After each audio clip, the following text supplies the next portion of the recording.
حضرت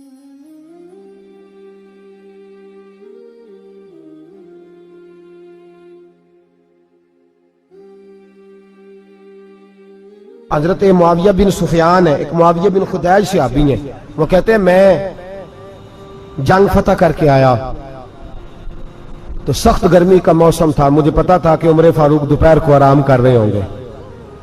آپ فرماتے ہیں میں مسجد نبی میں بیٹھ گیا، ایک بچی جناب عمر کے گھر سے نکلی تو مجھے کہنے لگی معاویہ آپ کا نام ہے؟ میں نے کہا ہاں۔ اندر جا کے جناب عمر کو بتایا تو عمر دوڑے آئے، اور جب آئے تو سر پہ ٹوپی کوئی نہیں، پیروں میں جوتا کوئی نہیں۔ کہنے لگے میں تیرا انتظار کر رہا تھا، آج مجھے امید تھی تو آئے گا، تو نے بتایا کیوں نہیں؟ تو میں نے کہا حضور مجھے پتا ہے رات ساری آپ چہرے پہ کپڑا ڈال کے مدینے کی گلیوں میں رہتے ہیں، تو دوپہر کو آپ آرام کرتے ہوں گے، اس لیے میں نے کوشش کی کہ آپ کو بیدار نہ کروں، آپ آرام کر رہے ہوں گے، اس لیے یہ میں نے کوشش کی کہ میں بیٹھتا ہوں مسجد میں آرام کرتا ہوں، جب آپ آئیں گے تو دیکھی جائے گی۔ حضرت عمر فاروق نے جلال کیا، فرمایا تو مجھے غافل سمجھتا ہے کہ میں سو جاؤں گا؟ اور آپ فرمانے لگے میں قوم کا خادم ہوں، جس کی اتنی زیادہ رعایا ہو وہ سو جائے چپ کر کے، میں نے جواب نہیں دینا اللہ کی بارگاہ میں؟ فرمایا میرے امیروں کی طرح سونے جاگنے کے وقت مقرر نہیں، میں قوم کا خادم ہوں، جس وقت بھی آیا کرو مجھے جگا لیا کرو، مجھے قبر میں جا کے خدا کو بھی جواب دینا ہے، محمد مصطفیٰ کو بھی جواب دینا ہے۔ میرے بھائی یاد رکھیں جب یہ چیزیں پیدا، اور پھر ہم نے ان تکلفات میں نے کئی دفعہ یہ بات بیان کی ہے، اب تو لوگ رشتے کرتے ہیں تو ڈی سی کالونی میں کرائے کا مکان خریدتے ہیں، 2-4 غیروں کی گاڑیاں منگا کے دروازے کے آگے کھڑا کرتے ہیں، رشتہ ہو جاتا ہے بڑا گھر دیکھ کے، اور جب شادی کے چوتھے دن پتہ چلتا ہے کہ یہ کرائے کا مکان تھا، تو رشتے مکانوں پہ قائم نہیں ہوتے، اعتبار پہ قائم ہوتے ہیں، وہ اعتبار ٹوٹتا ہے تو زندگی بھر قائم نہیں ہوتا دوبارہ۔ جو آپ ہیں آپ وہی رہیں، جو آپ نہیں ہیں وہ کبھی بننے کی کوشش نہ کریں۔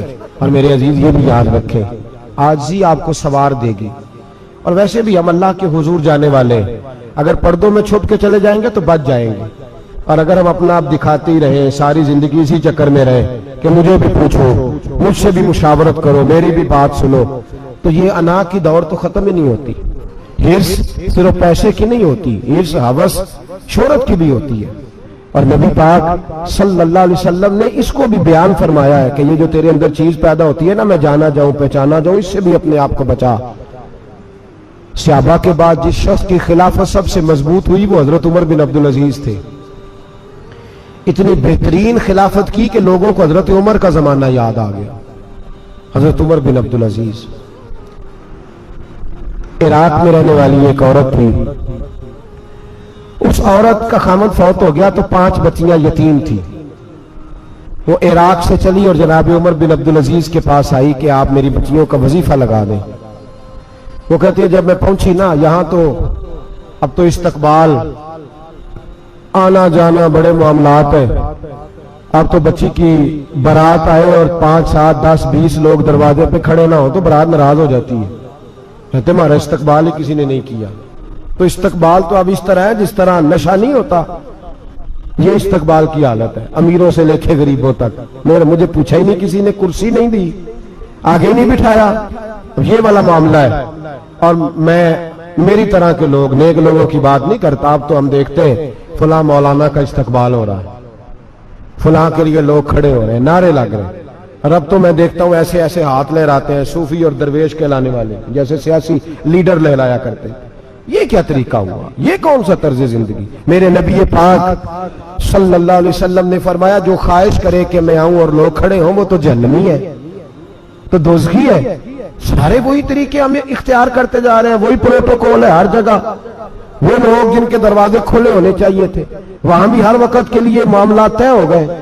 یاد رکھیں میرے نبی پاک علیہ الصلوۃ والسلام نے جو تعلیمات دی، حضرت عمر بن عبدالعزیز رحمت اللہ تعالی علیہ، عورت کہتی ہے میں پہنچ گئی، میں نے لوگوں سے پوچھا گھر کہاں ہے، تو کہا وہ جہاں بوری لٹک رہی ہے نا باہر ٹاٹ کا پردہ لگا ہوا ہے وہ حضرت عمر بن عبدالعزیز کا گھر ہے۔ کہتی ہے میں دروازے پہ دستک دی، ایک عورت نے دروازہ کھولا تو مجھے بی بی جان کے اندر بلایا، تو ان کے گھر کے اندر جب میں داخل ہوئی تو بڑا سارا سین تھا، ایک جانب کنواں لگا تھا، ایک طرف ایک بڑا درخت تھا، اور ایک چھوٹا سا بنائی ہوئی تھی جگہ برتن دھونے کے لیے، اور بی بی نہ برتنوں کو مٹی لگا کے صابن لگا کے بیٹھی ہوئی تھی، کام کر رہی تھی وہ عورت۔ مجھے اس نے درخت کے نیچے بٹھایا، پانی پلایا۔ کیسے آئی ہو؟ میں نے کہا امیر المومنین سے ملنا ہے۔ کہنے لگی بیٹھو، تھوڑی دیر میں آ جاتے۔ کہتی تھوڑی، میں نے سمجھا گھر کی کوئی ملازمہ ہے، میں بیٹھ گئی۔ تھوڑی دیر گزری، پھر دستک ہوئی، اس بی بی نے اٹھ کے دروازہ کھولا تو جب وہ شخص اندر آئے تو کہنے لگی بڑی دیر سے برتنوں کو صابن لگا کے بیٹھی ہوں، کہاں رہ گئے تھے؟ کہتی ہیں وہ صاحب کہنے لگے بس ذرا مصروف ہو گیا تھا، دوڑے گئے، کنویں سے پانی نکالا، بی بی کو دیا، اس نے برتن دھوئے۔ کہتی ہے پھر تھوڑا سا سرکہ اور ایک رات کی روٹی وہ لائی، اس شخص نے کھائی۔ میں نے کہا کہ یہ دونوں گھر کے ملازم ہیں، میاں بیوی کام کرتے ہیں۔ جب وہ کھانا کھا چکے تو وہ عورت میرے پاس آئی، کہنے لگی اٹھ کے مل لو امیر المومنین سے۔ میں نے کہا کون امیر المومنین؟ تو کہنے لگی کب سے تو آئے ہیں، یہ جس نے کنویں سے پانی نکالا یہی مسلمانوں کا امیر ہے، اور یہ جس نے درخت کے نیچے بیٹھ کے سرکے سے روٹی کھائی ہے یہی ہے۔ یہ فرشتوں کی داستان نہیں، یہ وہ لوگ ہیں۔ میں رات کو بھی کہہ رہا تھا ایک جگہ پہ کہ یہ لوگ جو ہے نا جن کا آپ روز شکوہ کرتے ہیں حکومتیں بڑی خراب ہیں، یہ کوئی نہیں خراب، بالکل خراب نہیں۔ جتنے سیاسی لیڈر ہیں سارے صحیح ہیں، خراب وہ لوگ ہیں جو انہیں ووٹ دے کے لیڈر بناتے ہیں، بالکل خراب نہیں۔ میں تو ان کے حق میں ہوتا جا رہا ہوں۔ ناراض ہو گئے نا آپ لوگ؟ اللہ کرے تسی ہو جاؤ تو اگلے الیکشن سے سیانے بھی ہو جاؤ، آمین تو کہہ دے۔ میں نے کوئی مشورہ نہیں دینا، اس لیے کہ میری نظر میں کوئی ایسا شخص نہیں جس کے لیے میں آپ سے کہہ سکوں کہ ووٹ دیں، اور ہم تو ایسی بات کریں تو کئی لوگ ناراض ہو کے چلے جاتے ہیں، لیکن کوئی پرواہ نہیں، اس لیے کہ یہ دین میرے نبی پاک کا دین صرف مسجد کا دین نہیں۔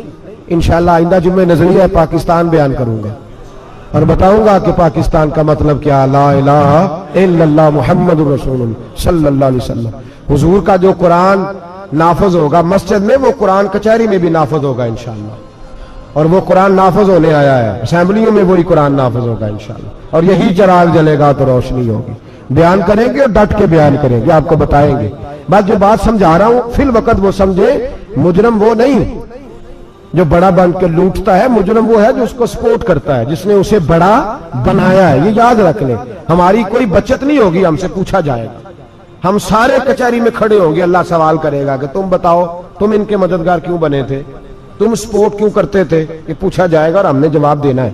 بہرحال عام دام برسر مطلب جناب عمر بن عبدالعزیز رحمت اللہ علیہ کے وہ بی بی گئی تو کہنے لگی کہ یہ امیر المومنین نے کہا، وہ اٹھ کے حاضر ہوئی، کہا حضور میں عراق سے آئی ہوں، میرا خاوند فوت ہو گیا، میری 5 بیٹیاں ہیں، وظیفہ لگا دے۔ وہ بی بی کہتی ہے میرا دل تھا کہ یتیم بچیوں کا 100 دینار سال کا لگا دیں گے تو بڑی بات ہے۔ کہتی ہے جب میں ان کے پاس گئی تو حضرت عمر بن عبدالعزیز کو بتایا تو وہ رونے لگ گئے اور مجھ سے معافیاں مانگنے لگے۔ میں نے کہا حضور آپ کیوں معافی مانگتے ہیں؟ تو کہنے لگے اس لیے معافی مانگ رہا ہوں کہ تو میری رعایا میں تھی اور تیری 5 بچیاں یتیم تھی، تجھے خود چل کے آنا پڑا ہے، میرا کام تھا تیری خبر لیتا، معاف کر دے اللہ کی رضا کے لیے۔ انہوں نے وظیفہ لکھنا شروع کیا تو میری ایک بچی کا 1000 دینار سال کا لکھا۔ میں نے کہا اللہ تیرا شکر ہے۔ پھر دوسری بچی کا 1000 لکھا تو میں نے کہا اللہ تیرا شکر ہے۔ تیسری کا 1000، چوتھی میں نے کہا شکر ہے۔ جب چوتھی کا لکھا تو میں نے کہا اللہ آپ کا اقبال بلند کرے، اللہ آپ کو ہمیشہ اسی طرح پھلتا پھولتا رکھے۔